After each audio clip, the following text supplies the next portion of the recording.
The marble floor felt like ice against my cheek as I lay there, my leg twisted at an angle that made my stomach turn.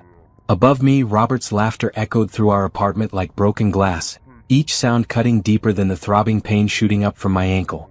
"Now they match your life," he said, his voice dripping with the same cruelty I'd learned to fear over the past 3 years. Broken and worthless. I tried to push myself up, but my right leg wouldn't support any weight. The pain was so sharp it made my vision blur, and I could taste blood where I'd bitten my tongue when I fell. My dance bag had scattered across the floor, my pristine ballet shoes now lying next to a pool of water from the broken vase Robert had thrown moments before he deliberately stuck his foot out to trip me. "Robert, please," I whispered, my voice barely audible. "I need to get to the theater. The recital starts in 2 hours." His face twisted into that familiar sneer I'd come to dread. At 32, Robert still looked like the charming man I'd married, but his eyes held nothing but contempt now. "You really think anyone wants to watch you stumble around on stage? You're delusional, Amara." The words hit harder than the fall. This recital wasn't just any performance. It was my chance to audition for the Metropolitan Dance Company, the opportunity I'd been working toward for 10 years. 3 choreographers would be in the audience tonight, and I'd practiced my routine until my feet bled. This was supposed to be the night that changed everything. "You did this on purpose," I said, the realization hitting me like another blow. "You knew how important tonight was." Robert crouched down beside me, his face so close I could smell the alcohol on his breath even though it was only 4 in the afternoon. "Maybe if you spent less time spinning around like a fool and more time being a real wife, we wouldn't have these problems."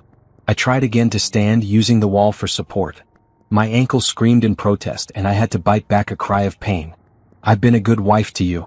I cook, I clean, I work 2 jobs to help pay for this apartment while I what?" His voice turned dangerous the way it did before things got really bad. "While I work 60 hours a week at the firm. While I try to build us a future that doesn't involve you prancing around in tights." The lies came so easily to him now. Robert worked maybe 30 hours a week at his father's law firm, and even then he spent most of his time playing games on his computer. I knew because I'd seen his browser history, seen the hours he spent on social media and dating apps. But I'd never confronted him about it, too afraid of what would happen if I did. Now, lying on our kitchen floor with what felt like a broken ankle, I wondered why I'd stayed quiet for so long. "The recital," I said again, my voice stronger now despite the pain. "I have to. You have to accept reality." Robert stood up, towering over me. "You're 28 years old, Amara. Most dancers retire by now. You're too old, too slow, and frankly too fat to make it in that world." Each word was chosen to hurt, and they found their mark. I'd struggled with my weight since a knee injury 2 years ago had kept me out of classes for months. I'd worked hard to get back in shape, but Robert made sure I never forgot those extra 15 pounds I'd gained during my recovery. "I've lost the weight," I said, hating how defensive I sounded. "I've been training harder than ever." "Training?" Robert laughed again. "Is that what you call those pathetic sessions with that has-been instructor? Mrs. Rodriguez couldn't make it as a dancer either, and now she's filling your head with the same delusions." Mrs. Rodriguez had been dancing professionally for 20 years before she opened her studio. She'd performed with some of the most prestigious companies in the world. But Robert had a way of taking anything good in my life and twisting it until it felt shameful. My phone buzzed on the counter above me. I could see Nicole's name on the screen, probably calling to wish me luck before the performance. My sister had been so excited about tonight, had even flown in from California to watch me dance. The thought of disappointing her made my chest tighten. "Answer it," Robert said, his voice taking on that fake sweetness that made my skin crawl. "Tell your sister how clumsy you are. Tell her how you tripped over your own feet and can't make it to your little show." I reached for the phone, my hands shaking. Nicole had sacrificed so much to support my dancing over the years, had lent me money for classes and costumes when I couldn't afford them. She believed in me when no one else did. The phone stopped ringing before I could reach it. Robert kicked my dance bag, sending my carefully packed makeup and hair accessories skittering across the floor. "Clean this mess up. And stop crying. It's pathetic." But I wasn't crying yet. The tears would come later, when the shock wore off and the full weight of what had just happened settled in. Right now, I was focused on the impossible task of getting to my feet and somehow making it to the theater. Because despite everything Robert had said, despite the pain screaming through my leg, I wasn't ready to give up on my dreams. Not yet. The pain in my ankle had settled into a constant throb that made me nauseous. I'd managed to pull myself up using the kitchen counter, but putting any weight on my right foot sent lightning bolts of agony up my leg. 20 minutes had passed since Robert's attack, and he'd spent every one of those minutes finding new ways to torment me. "Look at you," he said, scrolling through his phone while I hobbled toward the bathroom, limping around like an old woman. "This is exactly why I told you to quit dancing years ago. You're an embarrassment." I gripped the door frame trying to catch my breath. In the bathroom mirror, I could see the damage clearly.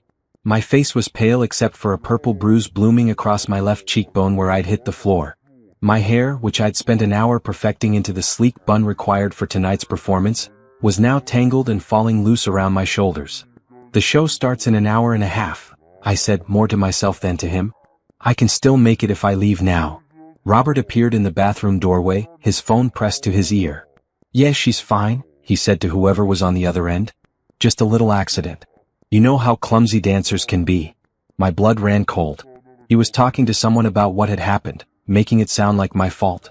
Like I was some kind of walking disaster instead of the victim of his deliberate cruelty. "Who are you talking to?" I demanded.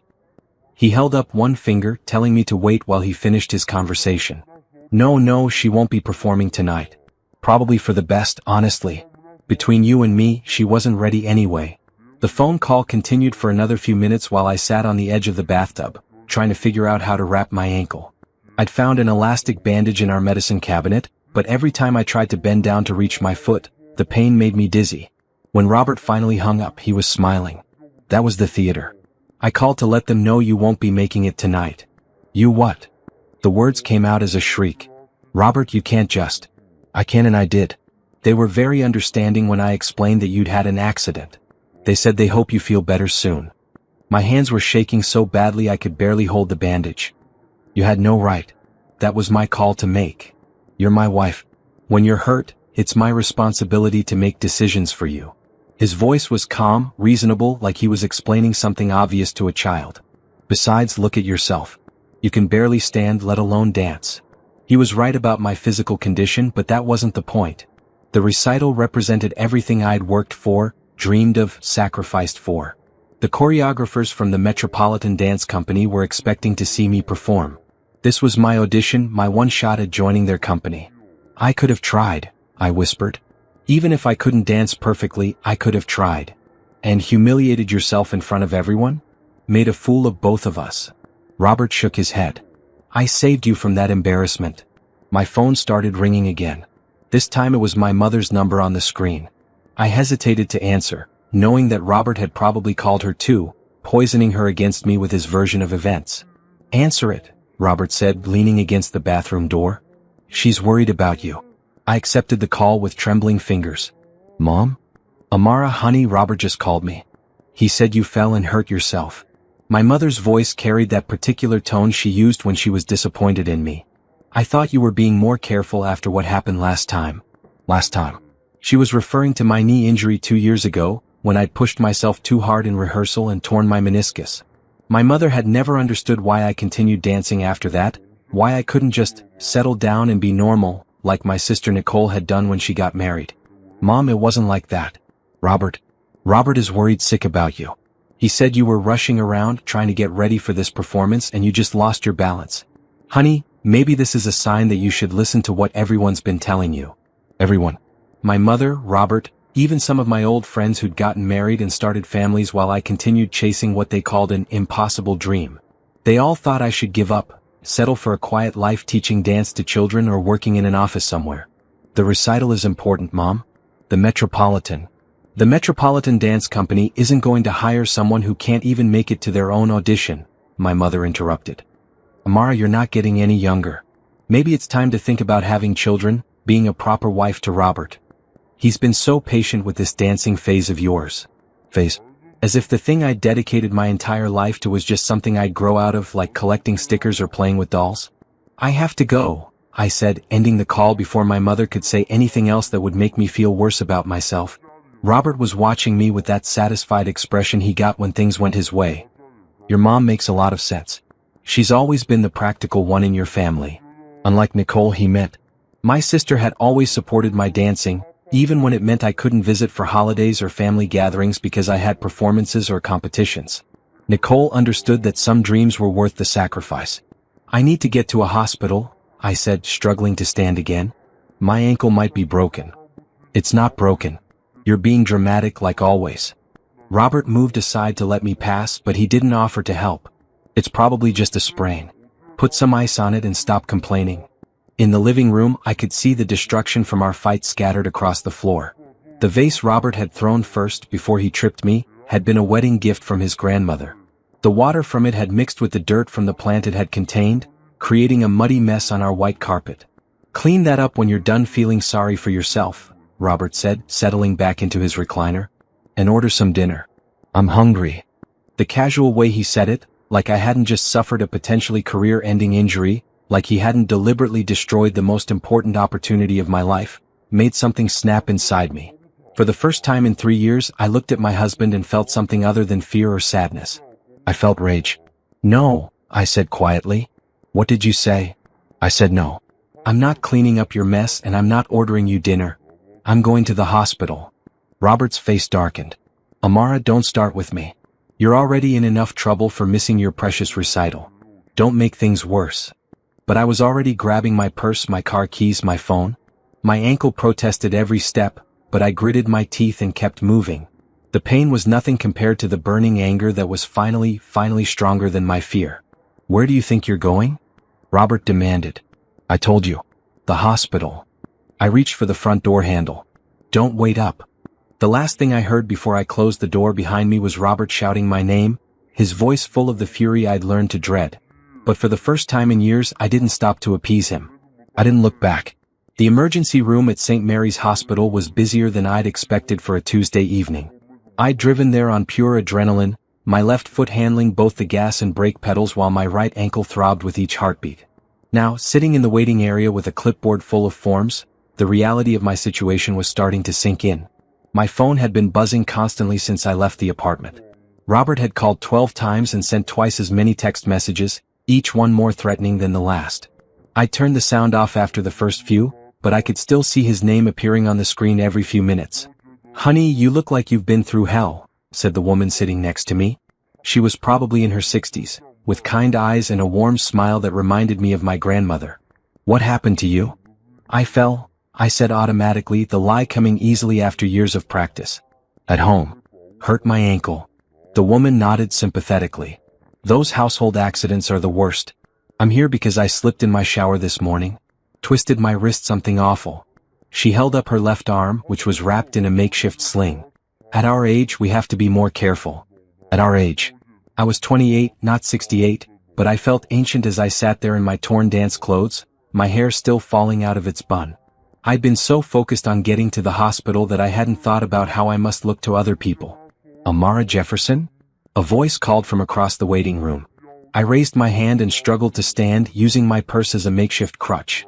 The nurse who approached was a tall black woman about my age, with her hair pulled back in a neat ponytail and scrubs covered in colorful butterflies. I'm Patricia, she said, offering me her arm for support. Let's get you back to a room and take a look at that ankle. The examination room was small but clean, with motivational posters on the walls and a bed covered in white paper. Patricia helped me onto the bed and then pulled up a rolling stool to sit beside me. So tell me what happened, she said, her pen poised over a tablet. And don't say you fell. I've seen enough domestic violence cases to recognize the signs. The directness of her statement caught me off guard. What makes you think? The bruise on your cheek doesn't match the injury to your ankle, Patricia said gently. If you'd fallen and hurt your leg, you wouldn't have hit your face unless someone pushed you or struck you. Plus, you keep flinching every time your phone buzzes, and you look terrified every time someone opens the door. I stared down at my hands, unsure how to respond. I'd gotten so used to covering for Robert, making excuses for his behavior, that I didn't know how to tell the truth anymore. It's okay, Patricia continued. I'm not going to judge you or force you to do anything you're not ready for. But I need to know what really happened so I can treat your injuries properly. My phone buzzed again. This time I could see the beginning of Robert's latest message on the lock screen. If you don't come home right now, you're going to regret. Patricia saw it too. Is that him? I nodded, feeling tears start to build behind my eyes. He didn't mean to hurt me this badly. We were fighting and he was angry about my dance recital and he tripped me. On purpose. A dance recital? Patricia's expression softened. What kind of dance do you do? Ballet. Or I used to. I was supposed to perform tonight for some choreographers from the Metropolitan Dance Company. It was my audition to join their company. The words came out in a rush and suddenly I was crying, all the pain and disappointment and fear pouring out of me at once. Patricia handed me a box of tissues and waited while I composed myself. When I finally looked up, her eyes were full of understanding. I danced too, she said quietly. Jazz and contemporary mostly. I was pretty good actually. Got a scholarship to Juilliard and everything. What happened? I asked, genuinely curious despite my own pain. Life happened. I got pregnant my sophomore year, dropped out to have my daughter. Thought I'd go back eventually, but by the time she was old enough for me to consider it, I was too old and out of practice. So I became a nurse instead. She smiled, but there was sadness in it. I don't regret having my daughter, but I do regret not fighting harder for my dreams. The X-ray technician arrived before I could respond, wheeling in a portable machine. The next hour passed in a blur of tests and examinations, with Patricia staying by my side through all of it. When the results came back, she sat down beside me with the films in her hand. Good news is nothing's broken, she said, clipping the X-rays to a light board on the wall. But you have a severe sprain and there's some ligament damage. You're going to need crutches for at least 2 weeks, maybe longer. 2 weeks. The Metropolitan Dance Company would make their casting decisions within the next few days. By the time I could walk normally again, the opportunity would be gone forever. There's something else, Patricia said, her voice gentle. The doctor found some older injuries when she examined you. Bruises in various stages of healing, some scarring on your ribs that looks like it came from impact trauma. How long has this been going on? I couldn't meet her eyes. It's not, he doesn't usually, tonight was different. He was drunk and he knew how important the recital was to me and he just... Honey, abusers always escalate, Patricia said firmly. It starts with verbal abuse, then maybe some pushing or grabbing, then it gets worse. What he did tonight, deliberately injuring you to prevent you from pursuing your dreams. That's not just physical abuse. That's psychological warfare. The words hit me like a physical blow because they were so accurate. Robert had been systematically destroying my confidence, my relationships, my career for 3 years. Tonight wasn't an anomaly, it was the logical next step in his campaign to control me completely. I don't know what to do, I whispered. I don't have anywhere to go. All my friends are his friends now. My family thinks he's wonderful.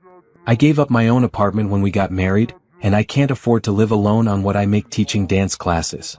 Patricia reached into her pocket and pulled out a business card. This is for a women's shelter downtown. They have counselors, legal advocates, and they can help you figure out a safe way to leave if that's what you want to do. I took the card but didn't look at it. The idea of leaving Robert, of starting over completely, was terrifying. He'd been right about one thing. I was 28 years old with no real job skills outside of dancing. What kind of life could I build for myself? You don't have to decide anything tonight, Patricia said, as if she could read my thoughts. But you should know that you have options. You're young, you're talented, and you deserve so much better than what you're getting at home. My phone buzzed again. This time the message was from Nicole. Mom told me you missed the recital because you fell. Are you okay? Should I come see you? That's my sister, I explained to Patricia. She flew in from California to watch me dance tonight. Does she know what your husband is really like? I shook my head. She's never liked him, but I've never told her why. I've been too ashamed. Maybe it's time, Patricia suggested. You might be surprised by how supportive she'll be. A doctor appeared in the doorway, a tired-looking man in his 50s with gray hair and kind eyes. Miss Jefferson? I'm Dr. Morrison. I understand you've had quite an evening. He spent the next few minutes going over my injuries and care instructions. The sprain would heal, but I needed to stay off my feet as much as possible for the next week. He prescribed pain medication and recommended physical therapy once the initial swelling went down. One more thing, he said, making notes on his tablet. The nurse mentioned that this injury was the result of domestic violence. I'm required by law to ask if you feel safe going home tonight. I looked at Patricia, who nodded encouragingly. For a moment, I considered telling them everything, asking them to call the police, taking the first step toward freedom. But then I thought about facing Robert's rage, about having nowhere to sleep tonight, about disappointing everyone who thought I should be grateful for what I had. I'm safe, I lied. It was just an accident. A stupid argument that got out of hand. Dr. Morrison didn't look convinced, but he couldn't force me to leave my husband. He signed my discharge papers and wished me luck with my recovery. As Patricia walked me to the hospital exit, she squeezed my arm gently. "That business card is in your purse," she said quietly. "And my personal cell number is written on the back. If you need anything at all, you call me. Promise?" I promised, though I wasn't sure I meant it. The automatic doors slid open, and I hobbled out into the cool evening air, wondering how I was going to explain my absence to Robert. The theater district was only a few blocks away. If I drove past it, I might still be able to catch the end of the recital, to see who had taken my place on stage. Instead, I pointed my car toward home and the man who had destroyed my dreams in one moment of calculated cruelty. But Patricia's words echoed in my mind as I drove, "You deserve so much better than what you're getting at home." For the first time in 3 years, I was starting to believe that might be true. The apartment was dark when I returned home at nearly midnight. Robert's car was still in the parking lot, but he wasn't waiting up for me like he usually did when we fought. I used my new crutches to navigate the front door, expecting to find him passed out drunk in his recliner or already asleep in our bedroom. Instead, I found him in the shower. At midnight. On a Tuesday night. I could hear the water running and Robert's voice humming something I didn't recognize. He never showered at night unless he'd been sweating or working out, and Robert hadn't set foot in a gym since our wedding. A cold feeling settled in my stomach as I realized what this might mean. Moving as quietly as possible on my crutches, I made my way to our bedroom. Robert's work clothes were thrown carelessly on the floor, which was unusual for him. He was normally obsessive about hanging up his expensive suits. But what caught my attention was his phone, charging on the nightstand, buzzing with incoming messages. I shouldn't have looked. I knew that. But something about the whole situation felt wrong, and after everything that had happened tonight, I needed answers. The phone wasn't locked. Robert had always been careless about security, confident that I would never invade his privacy. I'd respected that boundary for 3 years, never checking his messages or social media accounts even when my instincts told me I should. Now I wished I'd looked sooner. The first thing I saw was a text thread with someone named Tiffany. The messages went back months, maybe longer. I scrolled up to the beginning, my hands shaking as I read conversation after conversation filled with intimate details, explicit photos, and plans to meet up. "Can't wait to see you tonight," read a message from earlier that evening. "Did you take care of the wife situation?" Robert's response made my blood turn to ice. "Handled. She won't be bothering us anymore. Had a little accident before her big performance." "Poor thing," Tiffany had replied, followed by a string of laughing emojis. "Guess that means you're all mine tonight." I scrolled through more messages, each one revealing new layers of betrayal. They'd been meeting at hotels, at her apartment, even in our own home when I was at dance class. She knew intimate details about our marriage, our finances, even my struggles with my weight and my dance career. Worst of all, she knew about his plans to sabotage me tonight. "Are you really going to stop her from going to that audition?" she'd asked 3 days ago. "She's obsessed with that dancing nonsense," Robert had replied. "Someone needs to bring her back to reality. Might as well be me." My legs gave out and I collapsed onto our bed, still clutching his phone. The crutches clattered to the floor, but I barely heard them over the sound of my own heartbeat pounding in my ears. 3 years. We'd been married for 3 years and he'd been cheating on me for at least 6 months, maybe longer. All those late nights at the office, all those business trips that seemed to multiply once I'd started getting serious about my dance career again. All those times he'd made me feel crazy for questioning him, for wondering why he was so distant and cruel. I scrolled through more messages, looking for clues about how long this had been going on. There were photos of them together at restaurants I'd never been to, vacation spots he'd claimed were work conferences. In one picture, she was wearing a necklace I recognized, one I'd admired in a jewelry store window months ago, one Robert had said we couldn't afford. The shower was still running. I could hear Robert singing now, some pop song I'd heard on the radio.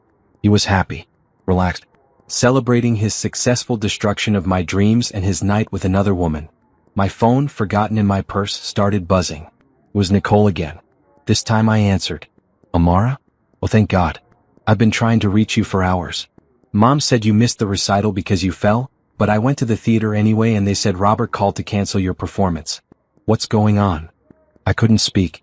The words were stuck in my throat, tangled up with rage and humiliation and a grief so deep it felt like drowning. "Amara? Are you there? Are you okay?" "He's been cheating on me," I finally managed to whisper. "Robert. He's been having an affair." The silence on the other end stretched so long I thought Nicole had hung up. Then I heard her take a sharp breath. "How do you know?" "I found the messages on his phone. Months of them. She knew he was going to hurt me tonight, Nicole. She knew he was going to stop me from going to the recital, and she thought it was funny. That son of a bitch. Nicole's voice was pure fury. Where are you right now? Are you safe? I'm at home. He's in the shower. I think he just got back from seeing her. The words felt surreal as I said them, like I was describing someone else's life. Pack a bag right now, Nicole said, her voice taking on the authoritative tone she used in her job as a corporate lawyer. Get your important documents, some clothes, whatever you need for a few days. I'm coming to get you. Nicole, I can't just leave. Where would I go? What would I do? You'll figure it out. But you can't stay there, not after what he did to you tonight. Send me your address. I'm getting in my rental car right now. The shower turned off. I could hear Robert moving around in the bathroom, probably admiring himself in the mirror like he always did. Soon he'd come into the bedroom and I'd have to pretend I didn't know about his betrayal. I'd have to lie beside him in our bed, knowing he'd just come from another woman's arms. I have to go, I told Nicole. He's coming. Do not hang up this phone, she said fiercely. Put me on mute if you have to, but keep the line open.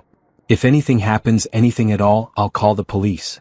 I muted the call and slid the phone under my pillow just as Robert emerged from the bathroom.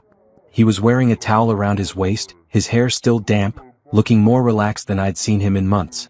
There you are, he said, as if I'd been gone for 10 minutes instead of 4 hours. How's the ankle? Sprained, I said, surprised by how normal my voice sounded. They gave me crutches. Good. Maybe now you'll be more careful. He started getting dressed, pulling on boxers and a t-shirt.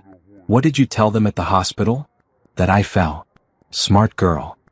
He climbed into bed beside me, and I had to force myself not to recoil when he reached over to turn off the lamp. You know, I didn't mean for you to get hurt that badly, right? I was just trying to make a point. The casualness of it, the way he spoke about deliberately injuring me like it was a reasonable response to disagreement, made something fundamental shift inside me. This wasn't love. It had never been love. It was control, manipulation, abuse dressed up in the language of marriage and commitment. I know, I lied because I needed him to believe I was still the broken woman who'd left the apartment earlier that evening. But I wasn't broken anymore. I was furious. Robert fell asleep quickly, probably exhausted from his evening with Tiffany. I lay awake listening to his breathing, thinking about everything I'd discovered, everything I'd lost, everything I still had to lose. When I was sure he was deeply asleep, I unmuted my phone. Nicole? I whispered. I'm here. I'm about 20 minutes away. I need to tell you something else, I said, my voice getting stronger with each word. I'm not just leaving him because he's cheating. I'm going to destroy him for what he's done to me. There was another pause. Then Nicole said, Good. It's about time. I looked over at Robert's sleeping form, at the man who'd spent 3 years systematically destroying my confidence, my career, my sense of self-worth. He thought he'd won tonight. He thought he'd finally broken me completely. He had no idea what was coming for him. Nicole's hotel room at the downtown Marriott became our war room. She'd helped me pack a bag and slip out of the apartment before dawn, leaving Robert a note saying I was staying with a friend while my ankle healed. It was a believable lie. I'd often retreated after our fights, returning home a day or two later with apologies and promises to do better. This time would be different. Show me everything, Nicole said, setting up her laptop on the hotel room desk. As a corporate lawyer, she dealt with messy divorces and business disputes regularly. She knew how to gather evidence, how to build a case, how to protect assets. I handed her Robert's phone, which I'd managed to take while he was sleeping. I screenshot everything before I left. The affair, the messages about sabotaging my recital, even some financial stuff that looked suspicious. Nicole scrolled through the images I'd saved to my phone, her expression growing darker with each screenshot. This Tiffany woman, do you know her last name? Tiffany Chin. She works at his father's law firm too. That's how they met. The name tasted bitter in my mouth. She's a paralegal, I think. About 25, fresh out of college. Of course she is. Nicole made notes on a legal pad. And look at this, she's asking him about moving money around, hiding assets from you. They're planning to divorce you and leave you with nothing. I leaned over her shoulder to read the messages I'd missed earlier. Robert had been transferring money from our joint savings account into a personal account I didn't know existed. He'd also taken out a credit card in both our names and maxed it out on gifts for Tiffany, expensive dinners, jewelry, even a weekend trip to Napa Valley that he told me was a work conference. Can we prove financial fraud? I asked. Absolutely. Especially since he's using marital assets to fund an affair. Any judge will see this as dissipation of marital property. Nicole's fingers flew over her laptop keyboard. I'm documenting everything with timestamps and cross-references. When we're done, we'll have enough evidence to bury him. My ankle was propped up on pillows, still throbbing despite the pain medication, but my mind was clearer than it had been in years. What about his job? His father owns the firm, but they must have policies about workplace relationships, especially when one person is subordinate to another. Nicole grinned, and for the first time since this nightmare began, I felt a spark of hope. Now you're thinking like a lawyer. Tell me everything you know about his workplace, his colleagues, his father's expectations. For the next 3 hours we built our strategy. Nicole would handle the legal aspects, filing for divorce, gathering financial records, building a case for spousal support based on my sacrificed career. I would focus on the more personal elements of revenge. The dance world is smaller than people think, I explained, pulling up social media profiles on my phone. Everyone talks to everyone else. If word gets out that Robert deliberately sabotaged a dancer's career, it'll spread through the community like wildfire. And his law firm? His father, Harrison Sterling, is old-school conservative. Family values, traditional marriage, that whole thing. He's been pressuring Robert to have children, to settle down and be a proper family man. If he finds out about the affair, especially with a subordinate employee? Nicole nodded. Professional consequences on top of personal ones. I like it. We ordered room service and kept working. Nicole helped me set up new bank accounts and change all my passwords. We found a storage unit where I could keep my belongings and started researching apartments I could afford on my dance instructor salary. What about dance? Nicole asked gently. I know the Metropolitan audition is gone, but there are other companies, other opportunities. I'd been trying not to think about that part. The Metropolitan Dance Company had been my dream job since I was 15 years old. I'd planned my entire career around the possibility of joining them someday. Now, even if my ankle healed perfectly, they'd already made their casting decisions. The opportunity was gone forever. Mrs. Rodriguez has been asking me to teach more classes at her studio, I said slowly. She's getting older, thinking about reducing her schedule. Maybe I could take over some of her advanced students. It wasn't the same as performing with a prestigious company, but it was something. A way to stay connected to dance while I figured out my next steps. And there's something else, I continued, an idea forming as I spoke. Mrs. Rodriguez has connections throughout the dance world. She taught some of the current principals at major companies. If I tell her what Robert did, if she understands that he deliberately ended my performing career, she'll make sure everyone knows, Nicole finished. That's good. Very good. My phone buzzed with a text from Robert. Where are you? Come home so we can talk. I showed the message to Nicole, who snorted. Too little, too late. Don't respond yet. Let him sweat for a while. What if he gets suspicious? What if he realizes I took his phone? He's too arrogant to think you'd fight back. Men like Robert see their wives as possessions, not people with their own agency. He probably thinks you're off somewhere crying, feeling sorry for yourself. She was right. In 3 years of marriage, I'd never stood up to him effectively. I'd never left for more than a day or two, never fought back beyond tears and pleading. He had no reason to expect anything different now. There's one more thing we need to discuss, Nicole said, her voice becoming serious. This plan we're building, it's going to destroy his life. His marriage, his job, his reputation. Are you sure you're ready for that level of warfare? I thought about the last 3 years. About all the times Robert had belittled my dreams, criticized my appearance, isolated me from friends and family. About last night, when he deliberately injured me to prevent me from pursuing the opportunity I'd worked toward for a decade. About the months of lies and betrayal I'd discovered on his phone. He destroyed my life first, I said quietly. I'm just returning the favor. Nicole smiled, and I saw something fierce and protective in her expression. Then let's get to work. We spent the rest of the afternoon refining our strategy. Nicole would file the initial divorce papers in 3 days, after we'd had time to secure all our evidence and set up my new living situation. In the meantime, I would continue pretending to be the broken, apologetic wife Robert expected. The key is timing, Nicole explained. We want everything to hit him at once: the divorce papers, the exposure of his affair, the professional consequences. If we spread it out, he'll have time to mount a defense or try to discredit you. What about Tiffany? Should we warn her that she's about to become collateral damage? Nicole considered this. She knew he was married. She encouraged him to sabotage your career. She's made her choice. Let her deal with the consequences. By evening we had a comprehensive plan. Phase 1 would involve gathering additional evidence and setting up my new life.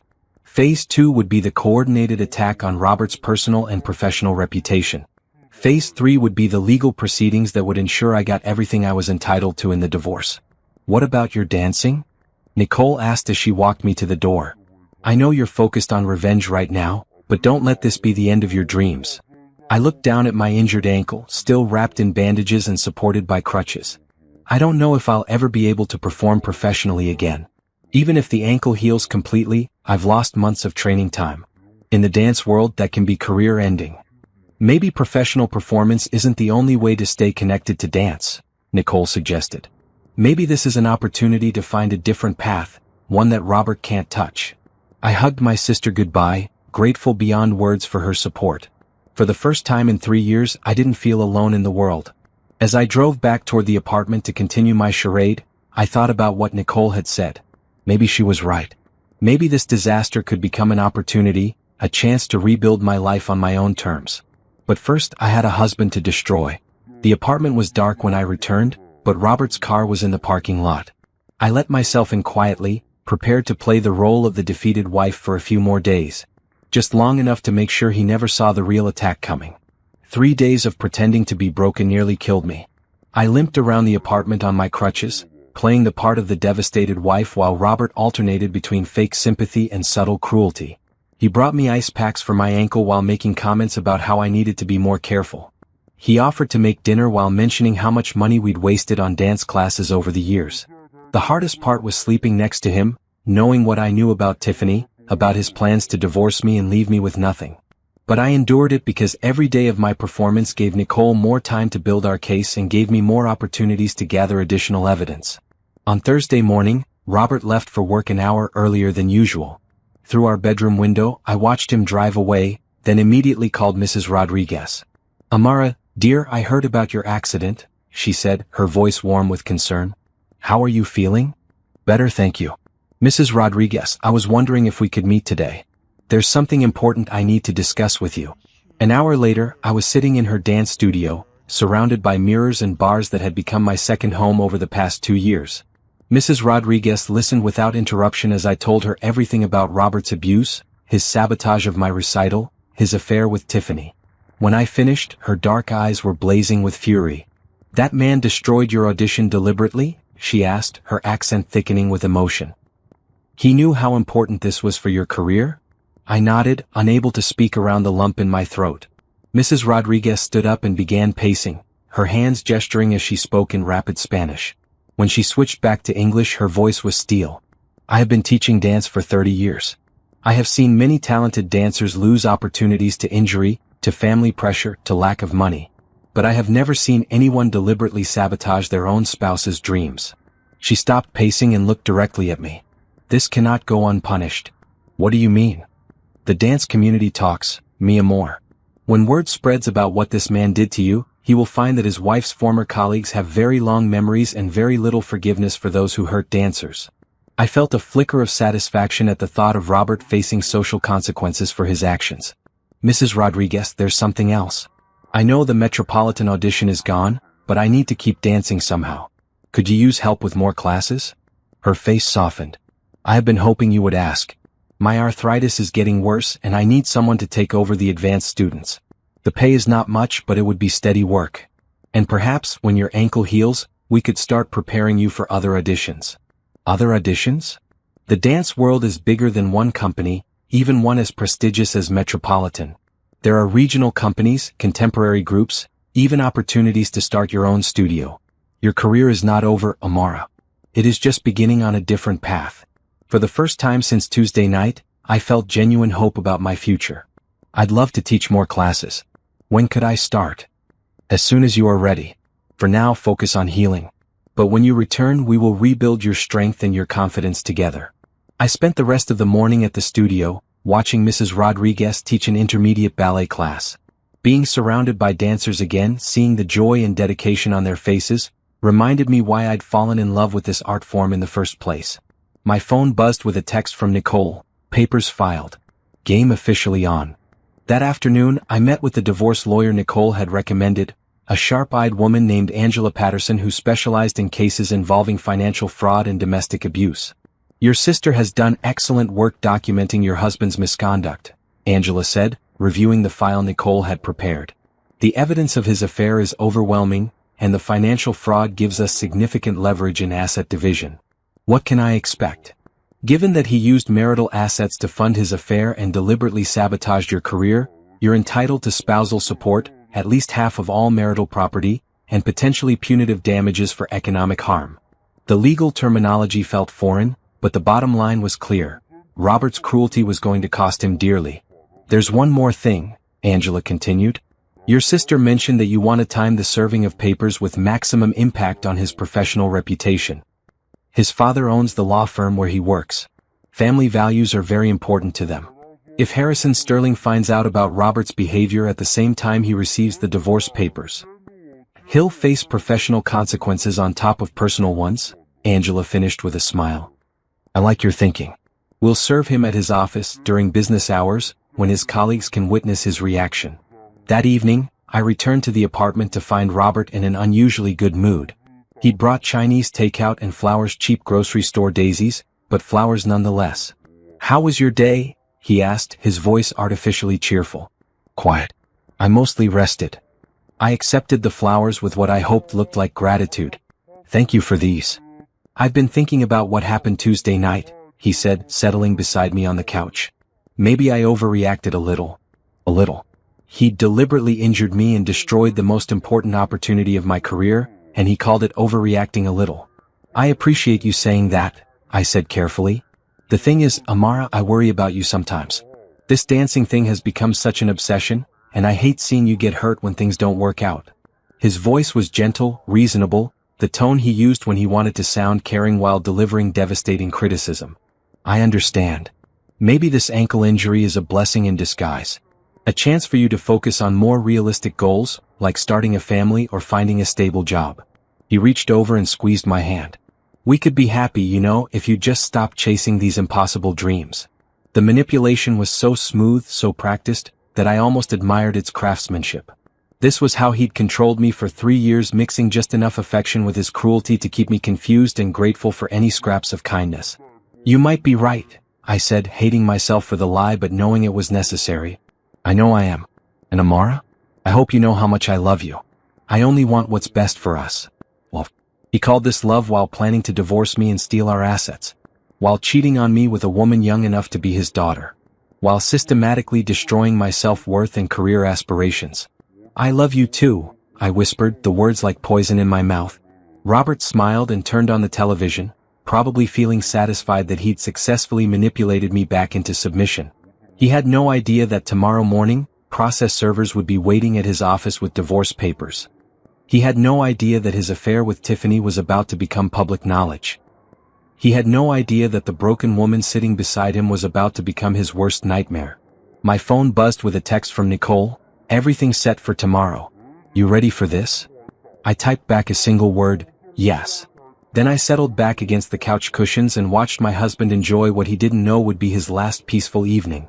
Tomorrow the war would begin. Friday morning dawned gray and cold, matching my mood perfectly. Robert was in the shower, humming that same tune he'd been singing Tuesday night after his encounter with Tiffany. The sound made my skin crawl, but I forced myself to smile when he emerged from the bathroom. Big day at the office? I asked, sipping the coffee I'd made for both of us. Just the usual.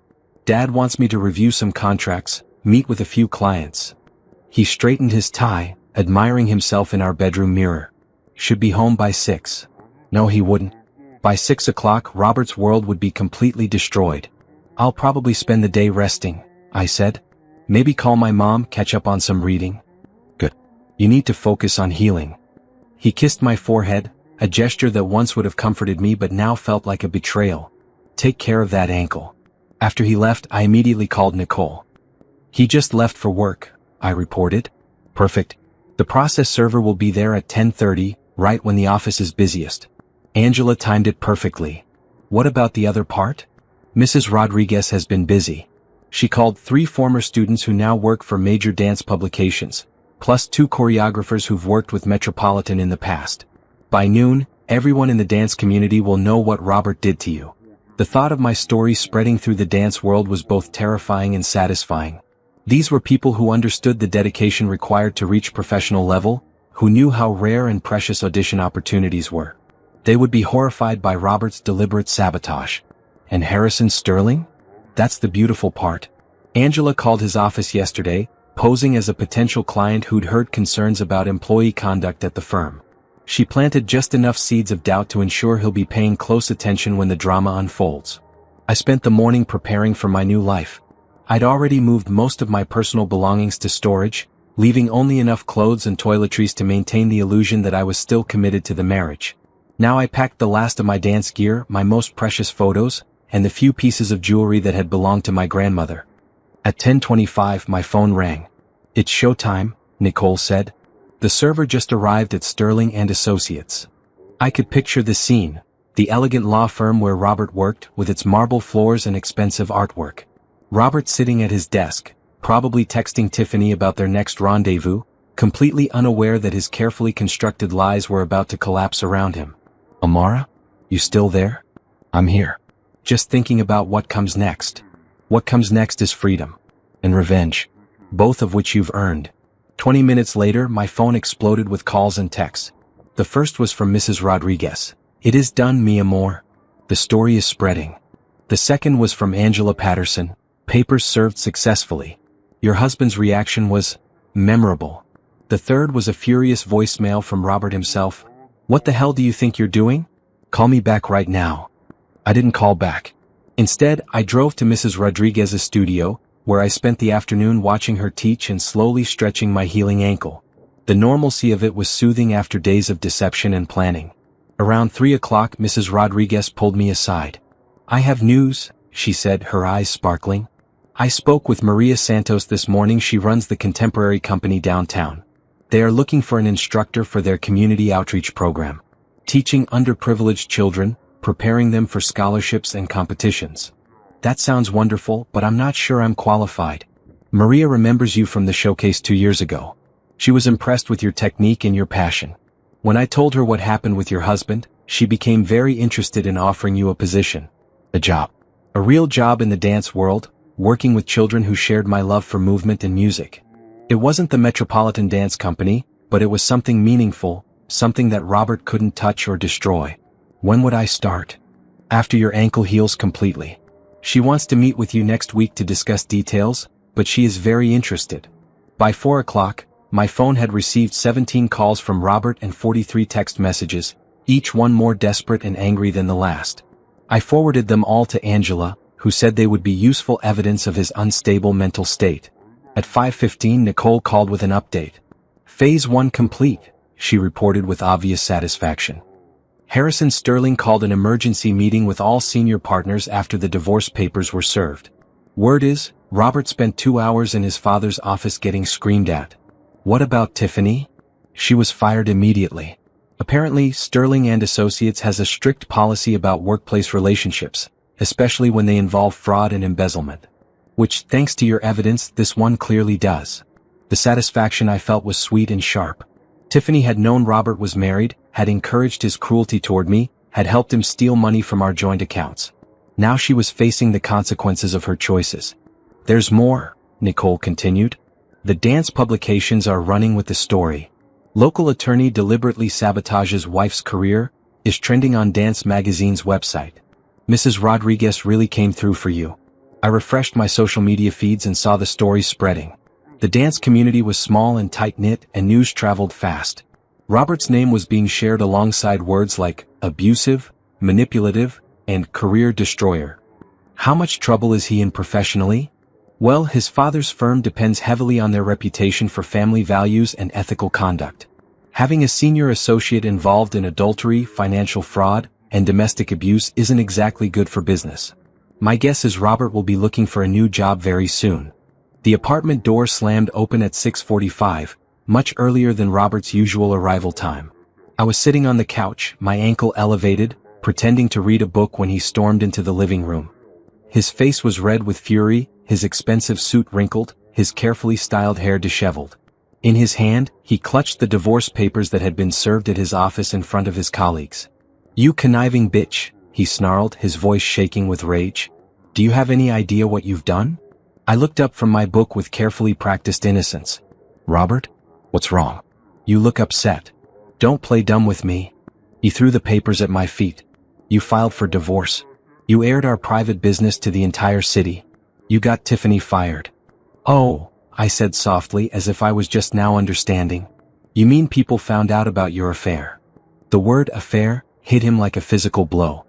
His mouth opened and closed several times before he found his voice again. When did you? Tuesday night. When you were in the shower, celebrating your successful sabotage of my recital. I set my book aside and looked directly at him. I saw everything, Robert. Every text, every photo, every plan you made to steal our money and leave me with nothing. For the first time in our marriage, Robert looked genuinely afraid. Amara, you don't understand. It's not what it looks like. It's exactly what it looks like. You've been having an affair with your coworker, using our money to buy her gifts, and planning to divorce me while hiding assets. I stood up, balancing carefully on my crutches. The only thing I didn't understand was how long you'd been planning to destroy my dance career. I never meant. Yes, you did. You told her you were going to stop me from going to the audition. You planned it, Robert. You deliberately injured me to prevent me from pursuing the opportunity I'd worked toward for years. He stared at me for a long moment, and I could see him calculating, trying to figure out how much damage control was possible. We can work this out, he said finally, his voice taking on that manipulative tone I knew so well. I made mistakes, but we're married. We can go to counseling, fix this. No, I said simply. We can't. Amara, be reasonable. I lost my job today because of what you did. Tiffany lost her job. You've ruined everything. Good, I said and meant it. You ruined my dreams, so I ruined yours. Seems fair to me. The mask of fake remorse slipped from his face, revealing the cruel man I'd lived with for 3 years. You think you're so smart, don't you? You think you've won? You're nothing without me, Amara. You're a failed dancer with no money, no career, and no future. Who's going to want you now? But his words couldn't hurt me anymore. I'd heard worse from him over the years and I'd survived. More than survived, I'd thrived. I guess we'll find out, I said, moving toward the door. Where do you think you're going? Somewhere you'll never be able to find me or hurt me again. And with that, I walked out of Robert's life forever. 6 weeks later, I stood in the wings of the Riverside Community Theater, adjusting my costume and trying to calm my racing heart. My ankle had healed perfectly, stronger than before thanks to weeks of careful physical therapy and gradual training. Tonight was my first performance since the night Robert had destroyed my Metropolitan audition, and I was terrified. Places everyone, called the stage manager. House is packed tonight. The Riverside Contemporary Dance Company wasn't the Metropolitan, but their spring showcase had drawn an impressive audience. Local dance enthusiasts, families of the performers, and several talent scouts from larger companies filled the 200-seat theater. You ready for this? Asked Marcus. No, I reminded myself. His name was Jerome, one of my fellow dancers, a talented 24-year-old who'd been incredibly welcoming when I joined the company as both a performer and instructor. As ready as I'll ever be, I replied, testing my ankle one more time. The physical therapist had cleared me for full activity 2 weeks ago, but this would be my first real test under performance pressure. Through a gap in the curtain, I could see the audience settling into their seats. In the third row, Nicole sat beside Mrs. Rodriguez, both of them beaming with pride. Behind them, I spotted Maria Santos, the artistic director who'd hired me for the community outreach program. She'd been instrumental in helping me rebuild my confidence and find new purpose in dance. Amara, called Rebecca, our company director, you're up after the ensemble piece. Remember, this is your story to tell. Own it. The piece I'd choreographed was called Rising, and it told the story of a woman overcoming betrayal and finding her strength. It was deeply personal, drawn from my own experience of the past 2 months, and I'd poured everything into it: my pain, my anger, my determination to rebuild. The ensemble finished their opening number to enthusiastic applause, and suddenly it was time. I walked onto the stage, the lights bright and warm against my skin, the familiar feeling of home settling over me. The music began, a haunting piece by Max Richter that built from whispered strings to soaring orchestration. I started in the center of the stage, curled into a tight ball, representing the broken woman I'd been on that terrible Tuesday night. Slowly, I began to unfold, each movement representing a small step toward healing. The choreography was technically challenging, incorporating elements of ballet, contemporary, and jazz that showcased everything I'd learned over 15 years of training. As the music swelled, I moved through sequences that told my story without words. The betrayal, the discovery, the decision to fight back. Each leap, each turn, each dramatic fall and recovery was loaded with meaning. The audience was completely silent, absorbed in the performance. In the third row, I could see Nicole wiping away tears. Mrs. Rodriguez nodded along with the music, her face glowing with pride. But it was the empty space where Robert should have been that gave me the most satisfaction. For 3 years, he told me I wasn't good enough, too old, too slow, too fat to succeed as a dancer. Tonight, I was proving him wrong with every step. The piece built to a powerful climax where I executed a series of difficult jumps and turns across the entire stage, my ankle holding strong, my technique flawless. The final moment had me standing tall in center stage, arms raised in triumph, as the music faded to silence. For a heartbeat, the theater was completely quiet. Then the audience erupted in applause, several people jumping to their feet. I curtsied deeply, my heart pounding with adrenaline and joy. "Beautiful work, Amara," Rebecca whispered as I exited the stage. "Absolutely beautiful." The rest of the showcase passed in a blur of costume changes, group numbers and curtain calls. When it was finally over, I found myself surrounded by well-wishers in the theater lobby. "That piece was incredible," said a woman I didn't recognize. "I'm Janet Morrison from the Regional Arts Council. We fund several dance companies in the area, and I'd love to discuss some opportunities with you." "The storytelling was so powerful," added another stranger. "I'm a writer for Dance Spirit magazine. Would you be interested in being interviewed about your choreography process?" Nicole pushed through the crowd and wrapped me in a fierce hug. "I'm so proud of you," she whispered. "That was the most beautiful thing I've ever seen." Mrs. Rodriguez was next, her eyes bright with tears. "Mi amor, you have found your voice as an artist. That piece, it was not just dance. It was truth." As the evening wound down, I found myself alone with Maria Santos in the empty theater. "How does it feel to be back on stage?" she asked. "Like coming home," I said honestly. "Different from what I thought my career would look like, but good. Really good." "I have some news," Maria said, her expression becoming serious. "The Arts Council wants to fund an expansion of our community outreach program. They're looking for someone to head it up, someone who understands both the technical aspects of dance and the personal journey of overcoming obstacles." "Are you offering me the job?" "I'm offering you the chance to build something amazing. Your own program, your own curriculum, working with kids who need exactly the kind of inspiration you can provide."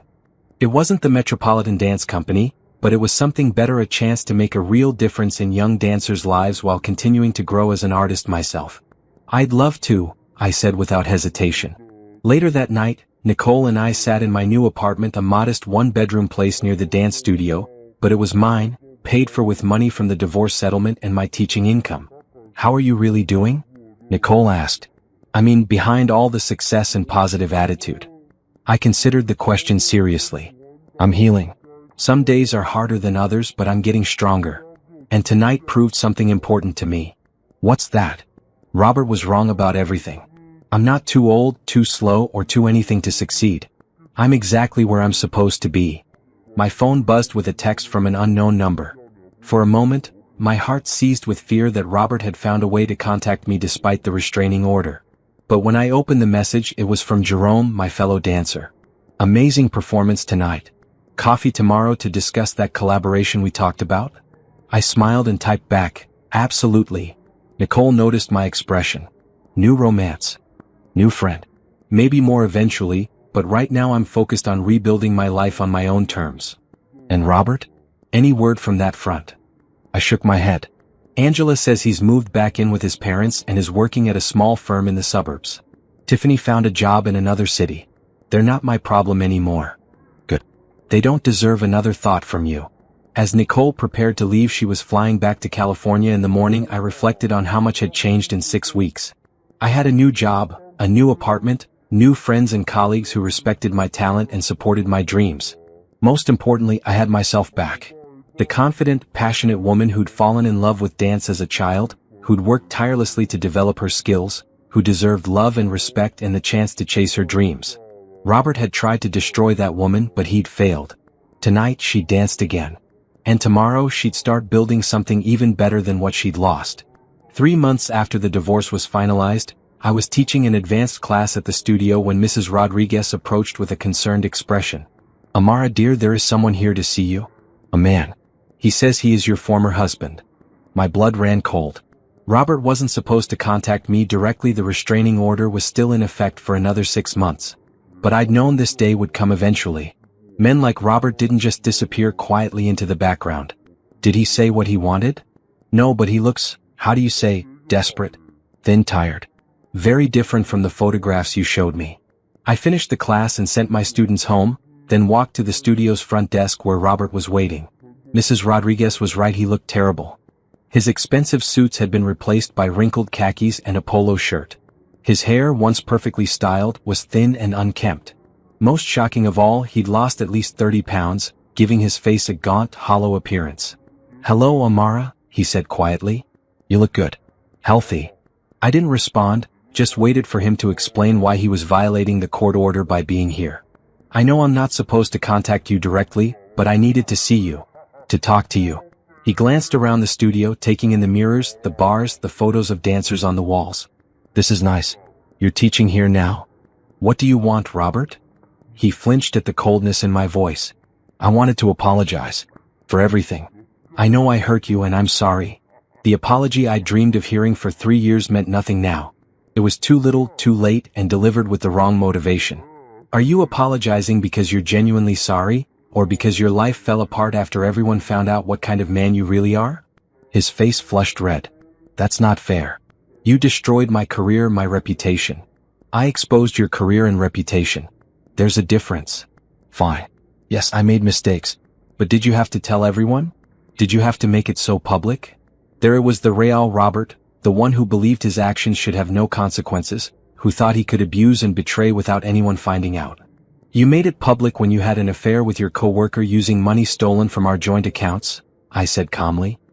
I just made sure people knew the truth about who you really are. I lost everything, Amara. My job, my apartment, my friends. Even my father won't speak to me anymore. I almost felt sorry for him. Almost. What happened to Tiffany? I asked, genuinely curious. She moved to Portland.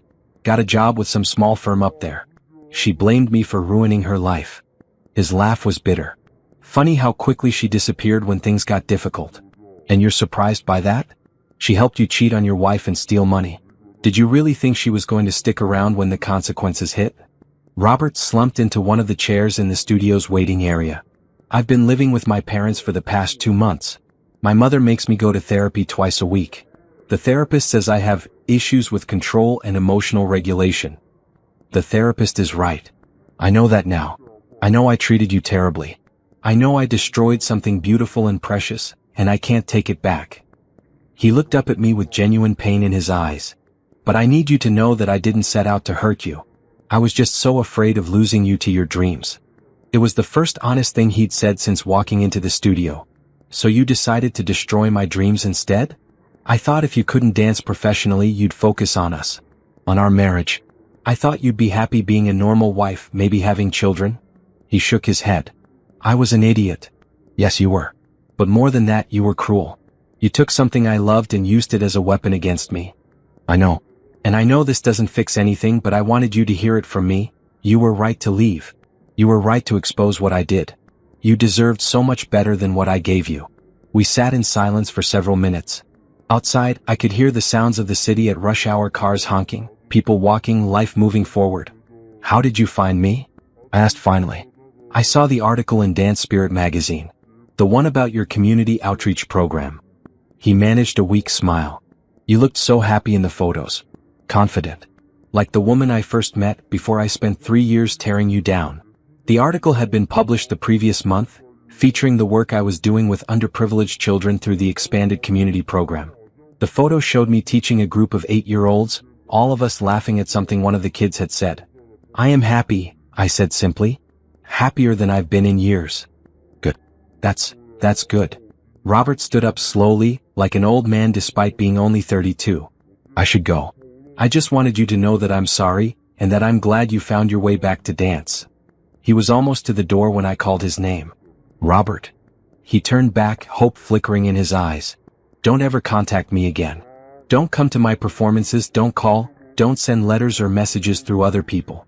This is the last conversation we'll ever have. The hope died instantly. Amara, please. I know I don't deserve forgiveness, but maybe someday. There is no someday. There's no reconciliation, no friendship, no Christmas cards or birthday wishes. You had 3 years to be a good husband and you chose to be an abuser instead. Now you have to live with that choice for the rest of your life. He nodded slowly, finally understanding that this was truly the end. For what it's worth, he said quietly, I'm proud of what you've accomplished. You're an amazing dancer and an amazing teacher. Those kids are lucky to have you. After he left, I sat alone in the studio for a long time, processing the encounter.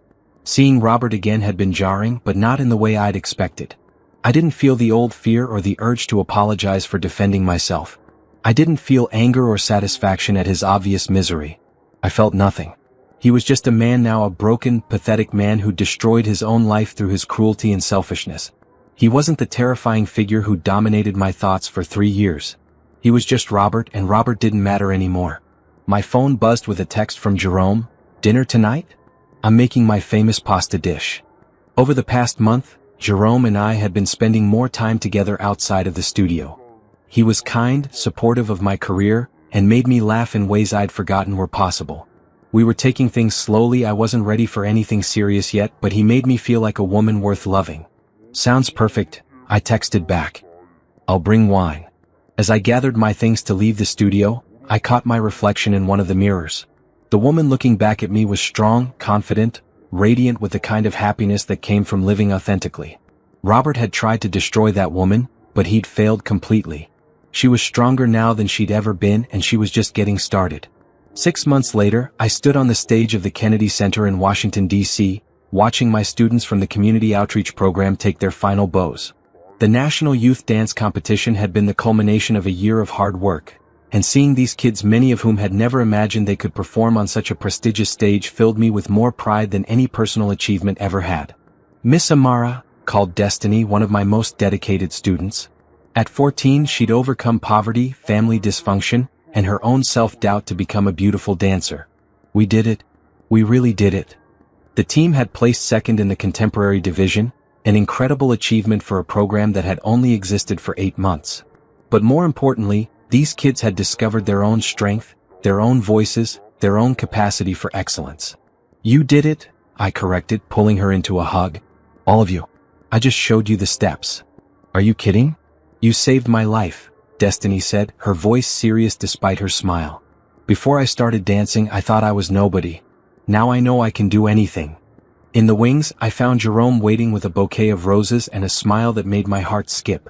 Congratulations, superstar, he said, kissing me softly. Your kids were incredible up there. Over the past 4 months, Jerome and I had grown closer, building something real and healthy based on mutual respect and shared passion for dance. He understood my work, supported my dreams, and never once made me feel like I had to choose between love and career.